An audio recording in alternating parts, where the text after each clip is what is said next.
네, 오늘 2부와 3부에서는 최상병 사망 사건 수사 외압 의혹 사건 그리고 검사 탄핵 건에 대한 여야 토론을 좀 진행해 보도록 하겠습니다. 그래서 두 분을 스튜디오로 모셨는데요. 한 분 한 분 소개해 드리겠습니다.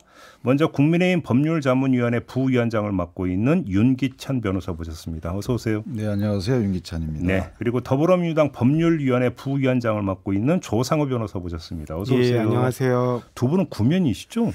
예. 학교 선후배 관계이기도 하고요. 학교 선후배 관계십니까? 방송하면서 좀 몇 번 뵙고요. 네. 화기애애하지만 뜨거운 토론 부탁드리고요. 일단 오늘 2부에서는 최상병 사망 사건 수사 외압 의혹 요 부분 토론에 좀 집중을 했으면 좋겠는데 일단 휴지기가 없습니다. 민주당이 어제 22대 국회 임기가 시작되자마자 또 최상병 특검법을 발의를 했습니다. 이번에는 공수처 수사에 대한 외압 의혹도 수사 대상에 포함을 시켰는데 일단 두 분의 짧은 평 듣고 집중적으로 좀 토론 시작하겠습니다. 일단 조상호 변호사께서 좀 말씀을 해주실까요? 예, 뭐 국민의힘의 정치인들께서 말씀하시는데 꼭 이게 뭐 최상병 사건 특검이 최상병 사망 사건에 대한 의혹, 그러니까 뭔가 이제 사망 사건에서 뭔가 밝혀지지 않은 부분이 있느냐, 그 부분에 뭐 중점을 맞추는 게 아니고. 뭐 그 대통령실의 개입 의혹으로 정쟁화하고 있다 이렇게 말씀을 하세요. 그런데 네. 대통령실의 외압 의혹이 더 큰 사건입니다, 사실은. 그래서 거기에 초점이 있는 거고요. 그래서 이 수사를 정당하게 진행되는 수사에 누군가가 개입을 해서 어떤 방식으로 왜곡했느냐가 핵심이기 때문에 이번에 또 공수처에서의 수사도 그 대상에 포함시키는 겁니다. 윤기찬 변호사님. 네, 저는 민주당이 급한가 보다라는 생각이 드는 게요. 이게 법안을 발의할 수는 있겠죠. 그런데 뭐 1호 법안으로 발의하는 것 자체가 좀 마음에 걸리고. 예. 왜냐하면 1호 법안으로 발의할 거 많잖아요. 뭐 저희가 소위 말하는 K-칩스법, 뭐 여기서는 길게 언급하지 않겠습니다만, 네. 하여튼 나라 근간이나 민생에 관련된 법안들이 많은데, 자, 이제 우리 조 위원장님 말씀처럼 그 규명할 필요성이 있다고 쳐도 현재 공수처라는 독립기관에서 규명 활동을 하고 있어요. 그러니까 거기서 나오는 수사 결과 보고 미진하면 하자는 것인데 그럼에도 불구하고 이렇게 급하게 다시 하는 이유가 뭘까? 다른 정치적인 목적이 있다고 저는 보는 거죠. 예컨대 뭐 이재명 대표를 조기 대선에 나오게 하려면 윤석열 대통령의 임기가 단축이 돼야 되고 그 단축시키는 방법의 일환으로 탄핵이 필요한데 그 탄핵 절차에 기초 작업을 하는 것이다. 그러니까 빨리빨리 해야 된다. 따라서 1호 법안으로 이렇게 급하게 발의했다라고 저희는 오해할 수밖에 없는 것이고 또 하나 이제 공수처 수사에 대한 외압 의혹이라고 했는데 자, 외압 의혹이 있을 것이다라는 생각만 갖고는 수사를 하면 안 돼요. 원래는 외압 의혹이 있다는 단서 내지 어떤 정황적 증거가 있고 나서 그 정황적 증거를 확실하게 증거 수집을 수집하기 위해서 수사가 필요하다. 따라서 그 수사가 필요하니까 특검을 발의하겠다. 이렇게 돼야 되는데 이건 그냥 넣은 거예요.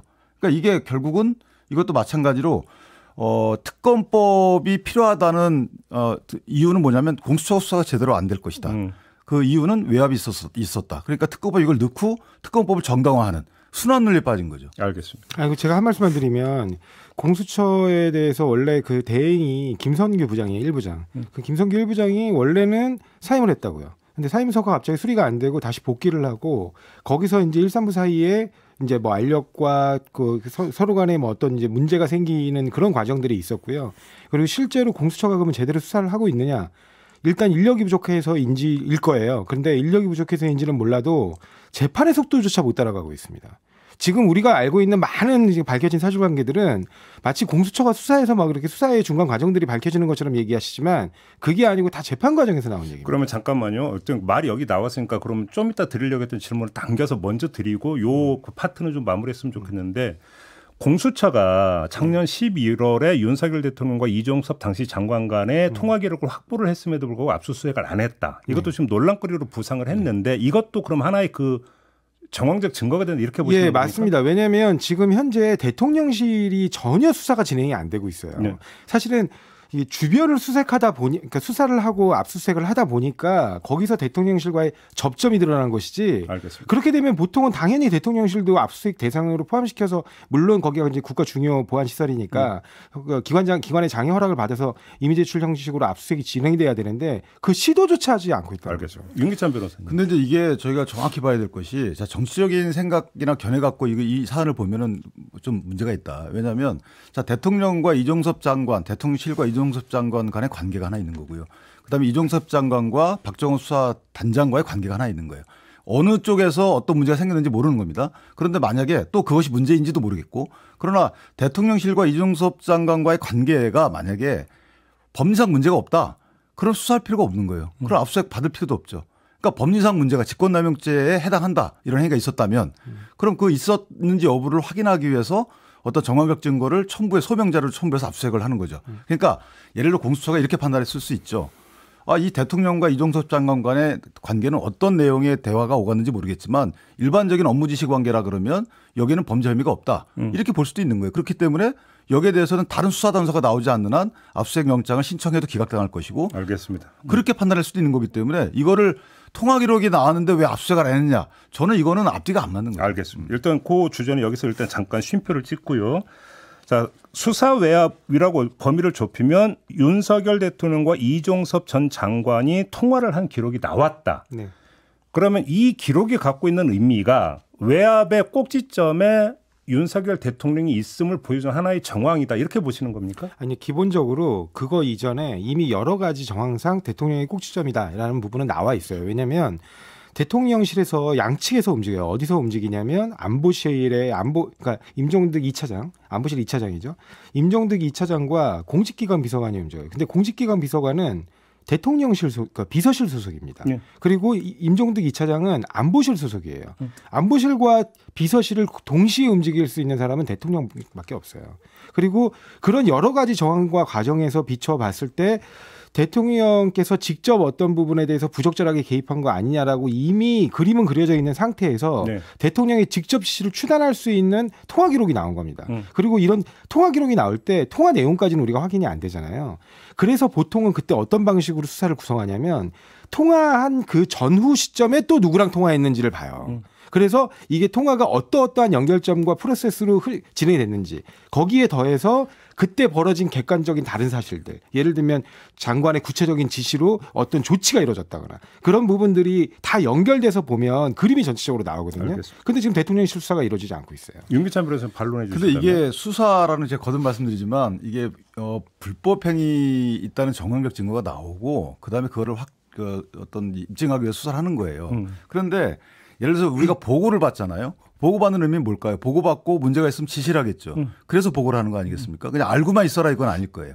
그런데 지금 수사단장이 국방부 장관한테 보고하고 결재를 맡아요. 이 말은 다른 생각이 있느냐를 물어본 거죠. 그 다른 생각이 사후에 또 전달될 수도 있는 거예요. 네. 자, 이래 있어서 문제가 없다고 보는 거고 박종훈 단장하고. 그다음에 국방부 장관과 대통령은 또 보고가 있겠죠. 국방비서관을 통해서. 그 보고받은 대통령이 어떤 말을 했어요. 예를 들어서 야 이건 문제가 있는 거 아니냐. 왜 초급 간부 포함해서 6명, 8명씩이나 하지.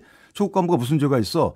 이런 말을 했다고 쳐요. 그러면 그거는 본인이 보고받은 목적에 부합되게 이건 난 이 생각이 달라라고 얘기할 수 있는 거잖아요. 자, 그것을 어떻게 구현하는지는 모르겠습니다만은 또는 구현하는 목적이 다른 데 있다라는 게 입증되면 문제가 있겠죠. 그러나 통상적인 보고와 그 보고에 따른 후속 조치 사이에 이런 게 원활하게 왔다 갔다 했다 그러면 저는 그건 문제가 없다고 봐요. 아니 근데 지금 자꾸 말씀하시는데 그 초급 간부 포함해서 너무 많지 않느냐 이게 아마 성일종 사무총장이 한번 말씀하시니까 아니, 지금 예컨대. 계속 말이 도는데 일단 그 얘기는 잠깐만요. 잠깐 자, 예를 들어 이런 임성득 소장도 넣는 게 문제가 있다고 얘기할 수도 있겠죠. 그러면 만약에 그 지시를 받은 말을 들은 국방부 장관이 아닙니다. 이건 이분도 넣어야 됩니다. 그럼 너 인사권 내 불이익 줄 거야. 내가 시킨 대로 해. 이러면 직권남용이죠. 아시다시피. 그런데 통상적인 대통령이 말을 했어요. 내가 보기에는 이거 좀 문제가 있는 거 아닌가? 이 장관? 그랬는데 이 장관이 저도 그렇게 생각합니다. 이러면 이게 대통령 무슨 문제가 있죠? 알겠습니다. 바로 거기서니까 질문 잠깐만요. 네. 보완을 하면 지금까지 나온 보도를 보면 두 가지. 첫째, 경로설 같은 경우는 참모들하고 만난 자리에서 이런 걸로 사단장까지 처벌하면 누가 사단장을 할 수 있겠느냐라는 발언을 했다라는 보도가 하나 있었고 지금 윤기찬 변호사께서 말씀하신 게 며칠 전에 SBS가 보도한 내용이에요. 그러니까 이종섭 전 장관과 통화하면서 명령을 이행한 초급 간부들까지 똑같이 다 처벌하는 건 가혹하지 않느냐라고 네. 발언을 했다. 이 두 가지가 지금 보도를 탄 건데 네네. 그러면 조상호 변호사께서 보니 이게 직권남용에 해당이 되는 발언이다 이렇게 보시는 겁니까? 당연히 구체적인 지시가 있었으면 그 직권남용에 해당합니다. 왜냐하면 지금 아까 말씀하신 대로 그렇게 좀 너무 심한 거 아니야? 라고 대통령이 얘기할 수 있는 거 아니냐? 잘못된 말씀이에요. 왜냐하면 대통령께서는 국정 일반에 대한 모든 국정 책임자로서 국정의 일반 원칙을 얘기하실 수는 있어요. 네. 철저히 수사해라. 아니면 그 지휘 고하를 막론하고 만약에 문제가 있는 상황들이 발견된다면 엄벌에 처해야 한다거나 네. 아니면 그래도 사기 진작이 필요하니 전체적으로 볼 때 정말 문제가 있는 핵심만 짚어낼 뿐이지 너무 그 지나치게 처벌 범위를 넓히는 건 바람직하지 않다. 이런 식의 기본적인 원칙은 얘기하실 수 있는데 누구를 넣어라 빼라 이건 구체적인 수사지휘거든요. 네. 이 구체적인 수사지휘는 대통령이 하실 수 있는 권한이 아니에요. 마찬가지로 이종석 국방부 장관도 그러한 형태의 구체적인 수사지휘는 참모총장을 통해서만 할 수 있습니다. 우리 군사법원법상. 참모총장과 국방부 검찰단장에게만 할 수 있어요. 그리고 만약에 그러면 참모총장은 그 예하 부대의 그 수단에 할 수 있느냐? 아니에요. 참모총장도 마찬가지로 그 예하의 검찰단장에게만 할 수 있어요. 우리 법이 그래요. 근데 그걸 넘어서서 일반적인 지휘권을 바탕으로 해서 그걸 권한을 넘어가 가지고 이거 구체적인 수사지를 막 한다? 이건 그 자체로 정의를 뒤집어 버리는 겁니다. 근데 이제 그 전반적으로 반 정도는 제가 동의하는데 말씀에 문제는 이거예요. 이게 수사가 아니에요. 네. 지금 조사 보고서예요. 네. 그러니까 수사는 민간 경찰한테 있고 네, 네. 이 조사 보고서는 수사기관에 넘기기 전까지 본인들이 뭘 조사해 가지고 관양 현황을 반영해서 넘기는 거예요. 자, 이게 조사 보고서는 일반 행정 보고서가 거의 비슷한 거예요. 일단 첫 번째 수사가 아니라는 부분하고. 그렇게 따지면요. 문재인 대통령이 예전에 김학의 수사 지시한 거 행안부 장관 법무장관 불러서 지시를 합니다. 그다음에 아시다시피 이광철 법무 민정비서관이 상당한 개입을 하고요. 그다음에 이규현 씨인가요? 누가 부부장검사가 허위사실 서류까지 꾸며가지고 출금을 막아요. 예. 자, 이런 것에 대해서 그럼 대통령이 탄핵돼야 되나? 대통령 책임 있나요? 아무래도 대통령한테 문제 제기 안 했어요. 그 말은 뭐냐면 자, 일반적으로 수사가 필요하다 그러면 야, 이거는 엄벌하자라고 대통령이 얘기할 수 있는 거고 그런데 검찰총장이나 장관이 그거 못하겠습니다라고 함에도 불구하고 야, 나 인사권자야. 너 그거 안 하면 너 잘라버릴 거야. 이러면은 그건 직권남용이죠. 그런데 이것도 마찬가지입니다. 대통령이 여기 보시면 그 뒤에 위에 8명 중에 초급 간부와 부사관하고 그다음에 뭐 사단장, 여단장, 대대장 2명, 8명 중에 나중에 2명만 이제 이첩이 되죠. 네. 그럼 나머지 초급 간부가 일단 떨어져요. 부사관하고. 그다음에 위에 2분 떨어집니다. 별들. 그러면 어느 분 말이 맞는지 아직 모르는 거고. 자, 종합적인 검토가 있었겠죠. 예를 들어 대통령이 사단장만 빼 그럼 사단장만 빠졌겠죠. 막 이런 식으로 정황적 증거를 들이댄다 그러면 이렇게 대통령한테 혐의가 있다라고 하고 지금 수사에 초점을 맞추는 건 안 맞다는 거고 또 하나는 대통령이 거듭 말씀드리지만 장관한테 했는데 장관이 난 거부했었다라는 얘기가 안 나오잖아요. 그다음에 장관이 얘기했는데 그럼 박정훈 단장이 거부한 부분 이 부분이 직권남용이냐. 원래 그럼 박정훈 장관은 결재를 맡잖아요. 장관한테. 결재 맡는다면 허락을 구한다는 거고. 자, 결재를 맡은 이후에 박정훈 대령이 이렇게 얘기를 해요. 당신은 왜 구두 명령을 번복하는 구두 명령을 받고도 왜 이행 안 했어라고 해요. 그 명령을 받고도 이첩한 거거든요. 그랬더니 박정훈 대령이 나는 문서 명령을 안 받았기 때문에 그대로 그냥 예전 명령들을 이해한 거다. 그러니까 어느 것이 문제가 있는지는 모르겠지만 최소한 국방장관이 박정훈 대령에게 했던 그런 행위들은 저는 그거는 직권남용에 해당하지 않지 않겠느냐. 더군다나 대통령이 장관했던 부분은 아직까지는 유법행위라는 게 하나도 없어요. 그리고 제가 지금 말씀드리고 싶은 게 이 지금 유상범 의원 포함해서 국민의힘 쪽에서 자꾸 이게 수사가 아니다 그러시는데 지금 군사경찰은 수사를 하는 거예요. 근데 수사를 했는데 수사의 결과를 놓고 보니까 이게 우리 관할이 아니구나.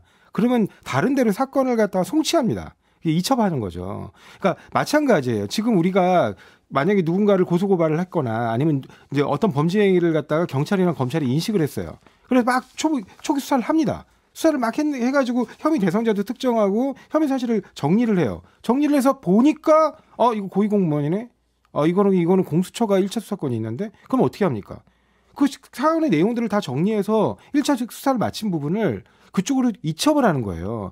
그러면 이 사건에서도 마찬가지로 이것이 과연 군사법원 관할인가 아니면 그냥 일반 경찰이 해야 될 일인가 판단을 위해서는 1차적인 수사가 당연히 필요하고요. 그 1차적인 수사를 박정훈 수사단장이 진행을 한 거예요. 그래서 진행의 결과에 따라 1차 수사의 결과가 나온 거고요. 이거는 일반 경찰 관할이구나. 그러면 그걸 정해진 내용을 정리한 다음에 당연히 일반 경찰에 사건을 송치해야 되는 겁니다. 근데 그 중간에서 송치에 어떤 대상자는 넣고 빼라. 이건 혐의는 넣고 빼라. 이거는 넣어서는 안 된다. 이게 수사권이 없는 사람들이 마음대로 거기에 들어가서 개입한 그거기 때문에 직권남용을 얘기하는 겁니다. 근데 그거는 제가 조금 그리고 두 번째는 그 김학의 관련해서 지금 말씀을 하셨는데 그때 대통령이 뭐라 그러셨죠? 지휘고하를 막론하고 사건에 관련돼서 불법을 저지른 사람들이 있으면 철저히 수사해라. 이게 일반적인 원칙이에요. 거기서 만약에 뭐 김학의를 넣어라, 빼라, 거기에서 누구를 넣어라, 빼라 했다면 문제가 되겠죠. 근데 이미 수사 결과가 특히 1차 수사 결과가 나왔는데 야, 이 사람이 뭐 이런 거 갖고 그래. 이거는 여기서 빼야 돼. 이렇게 했으면 직권 남용이 되는 거예요. 근데 그게 아니고 처음에 수사가 시작되지 않는데 국민들이 엄청나게 의혹을 갖고 있으면서 우리 법치질서 자체를 국민들이 의심하게 됐단 말이에요. 고위검사의 어떤 비행에 의해서. 그러니까 이런 부분에서 고위검사의 비행이기 때문에 더더욱 법치주의 확립을 위해서 철저하게 수사를 알겠습니다. 해라. 이건 당연한 겁니다. 시간이 이제 짧게 말씀드릴게요. 일단 김학의 검사 사건은 일단 무혐의가 났던 사건이에요. 5년 만에 다시 대통령이 수사 지시를 분명히 했고요. 김학의 사건에 대해서. 그 대통령실이 나중에는 이게 난 수사 지시가 아니다 권고했다고 말씀 주시지만 어쨌든 수사 지시로 저는 그 해석을 하고 두 번째 지금 조 변호사님 말씀에 동의할 수 없는 게 그런 걸 하지 말라고 군사보호법이 개정이 된 거예요. 왜냐하면 군내에서 사망사고가 났으면 이게 사실은 팔이 안으로 굽든가 밖으로 굽든가 할 거 아니에요. 그렇기 때문에 수사하지 말고 바로 넘겨라는 거였어요. 왜냐 이게 변사 사건이잖아요. 변사 사건은 변사 사건 처리 과정 절차만 진행하다가 야 이게 뭔가 업무상 과실이 포함된 것 같아. 그럼 그 즉시 넘겨야 되는 거예요. 이게 원래 법의 개정 취지이기 때문에 이게 초동 수사라고 해석하는 것은 저는 알겠습니다. 자, 그럼 정리해서 제가 일단 윤기찬 변호사께 이 질문을 좀 보완 차원에서 질문을 드릴게요. 그러니까 윤석열 대통령이 경로하면서 했다는 발언, 그다음에 이종섭 장관과 통화하면서 했다는 발언이 뭐 사실이라고 일단 가정을 해요. 그러면 그게 보고받는 자리에서 그냥 단순한 그냥 그 의견을 제시한 수준이다. 그러면 직권남용이 안 될 수 있다라고 만약에 본다면 여러 차례에 걸쳐서 이종섭 장관과 통화를 한 사실, 그다음에 그 전으로 비서실과 안보실이 같이 움직인 걸 대통령의 지시에 따른 후속 행동으로 만약에 이해를 한다면 그때는 직권남용 의혹은 어떻게 되는 것이냐라는 제2차 해석 지점이 생기거든요. 이 점은 어떻게 보십니까? 아니 직권남용 자체가 안 된다니까요. 무슨 말씀이냐면 예를 들면 제가 직권남용이 되려고 그러면요. 자, 첫 번째는 대통령의 권한이 아니다 이렇게 하는 것들이 그러면 우리 조 변호사님 의견대로 또 민주당 의견대로 야 전반적인 대통령 권한이 아닌데 왜 당신이 권한 행사를 했어? 이거 직권남용 자체가 안 돼요. 아시다시피 직권이 있어야지만 남용이 되는 거니까. 그러니까 첫 번째 그래서 안 되는 거고 두 번째 대통령의 권한이다. 그럼 본인의 권한 행사 방법으로 행사를 한 거예요.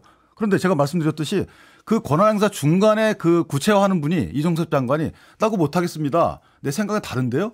아, 당신 그래도 해. 아니면 인사권 불이익 줄 거야. 이런 식의 뭔가 강요적 행위가 있었으면 이것도 직권남용이에요. 두 군데 다 해당이 안 되기 때문에 안 된다는 거고 통화가 많았다라는 것은 예를 들면 이게 왜 직권남용의 정황적 증거냐. 그렇게 볼 여지가 없다는 거죠. 통화가 많았다는 것은 여러 가지로 체크하거나 뭐 또 원래 시스템대로 움직였다는 것이지 이게 통화가 많았으니까 계속 그 통화가 계속 강요한 거면 얘기가 돼요. 예를 들어서 이종섭 장관이 안 됩니다. 근데 한번 통화했는데 또 끊었어요. 다시 전화해가지고 야 그래도 해봐. 이런 식으로 강요하는 통화 내용이었으면 직권남용 여지가 있죠. 그런데 그게 아니었다 그러면. 근데 그 통화 내용은 아무도 지금 현재 모르는 거죠. 그러니까 제가 기록만 봐서 그런 거죠. 아까 제가 말씀드렸듯이 통화 내용을 알 수가 없기 때문에 통화 기록을 통해서 전후의 사정들을 재구성하는 거예요. 누구랑 연락을 받고 다시 또 연락을 하고 했는지를 그림을 그리는 건데요. 지금 윤기찬 변호사님께서 말씀하시는 그런 부분들은 직권남용을 넘어 강요죄와 관련된 부분입니다. 옛날에 박근혜 대통령이 강요죄에도 해당했죠. 직권남용을 넘어서서. 그러니까 그 강요죄에 해당하지 않더라도 본인의 직권을 남용하면 문제가 되는 거예요. 지금 윤기찬 변호사님께서 하신 말씀대로라면 직권남용은 도저히 적용할 수가 없어요. 직권이 없어서 적용할 수 없거나 직권인데 그게 뭐가 문제냐는 거거든요. 근데 우리가 얘기하는 건 그 직권을 남용한 경우를 얘기하는 겁니다. 대통령의 국법상 행위 어떻게 해야 되죠? 우리 헌법상? 국무회의에 문서로서 하게 돼 있습니다. 국무회의에서 만약에 장관에게 야 이러이러한 부분에서 부적절한 조치다. 이런 그때 그렇게 지시했으면 이런 국무회의 사정들은 다 나중에 문서로서 공개가 돼요. 그러니까 이렇게 투명한 방식으로 국정을 운영하면서 그런 지시를 했다라면 문제가 안 될 수 있습니다. 왜냐하면 국민들이 감시하니까요. 그 판단에 대해서. 그리고 평가도 하고. 그런데 그런 게 아니라 개인 휴대폰으로 전화하고 그다음에 지금 구체적인 사건에서 이미 수사 결과가 나왔는데 그 수사 결과를 뒤집으라는 형태잖아요. 왜냐하면 최초의 수사 결과가 나와서 장관에게 보고를 마치고 장관도 그 부분에 대해서 처음에는 수긍했다는 거 아닙니까? 그래서 잘했다. 이런 이제 사단장까지 대상에 넣었으니 문제가 안 나오겠다라고 생각했겠다는 거 알겠습니다. 아닙니까? 자, 여기서 잠깐만 시간이 다 돼서 이제 한 두 분이 1분씩밖에 이제 쓸 수가 없습니다. 그래서 그러니까 처음 했던 공수처 수사 있잖아요. 그러니까 민주당 공수처 수사 못 믿겠다라는 거잖아요. 그다음에 못 믿겠다는 게 아니라 국민의힘은 지금 수사력으로 안 된다는 거예요. 국민의힘은 공수처 수사까지는 보자 이거잖아요. 그 입장은 변함이 없는 거죠. 1분씩 말씀해 주신다. 예. 제가 말씀드리고 싶은 건 공수처가 애초에 출범 취지하고 달리 워낙 축소된 형태의 조직으로 출범을 했어요. 그게 사실 국민의힘의 협조가 없었기 때문인데 그러다 보니까 지금 이 사건에 있어서 이 사건 수사를 하는데 검사 3명이 하고 있어요. 그리고 지금 공수처가 검사 정원이 25명인데 19명밖에 아직도 구성을 못 하고 있고요. 역부족이다? 예, 역부족이라는 겁니다. 그러니까 빨리 보완돼야 되고 그다음에 지금 말씀하신 것처럼 통화 기록이 핵심인데 통화 기록은 1년 뒤면 다 날아갑니다. 근데 지금 대통령실 압수수색조차 못하고 있는 상황이에요. 알겠습니다. 그러니까 빨리 속도를 붙여야 된다는 겁니다. 근데 이제 공수처를 만든 민주당 입장에서 말이 안 되는 거고요. 두 번째는 이게 작년도 9월 5일인가요? 이 고발을 합니다. 박주민 의원. 민주당에서 고발을 해요. 그래놓고 그 이틀 뒤에 특검 법안을 제출해요.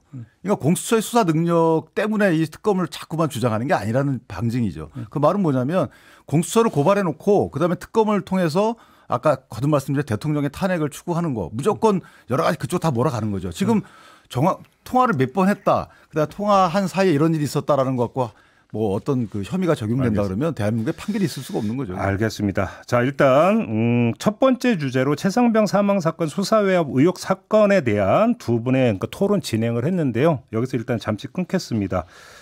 가지 마시고요. 잠시 후 3부에 이번에는 안동환 검사 국회 탄핵소추에 대한 헌법재판소에 어제 결정이 나왔습니다. 기각이 됐습니다. 자, 이 문제를 어떻게 봐야 될지 다른 주제에 대한 토론도 이어갈 테니까 두 분은 좀 잠깐만 앉아 계시고요. 일단 첫 번째 주제에 대한 토론은 좀 여기서 마무리하겠습니다. 국민의힘 법률자문위원회 부위원장인 윤기찬 변호사 그리고 더불어민주당 법률위원회 부위원장을 맡고 있는 조상호 변호사와 함께했고요. 3부에서도 계속 함께하도록 하겠습니다. 잠시만요.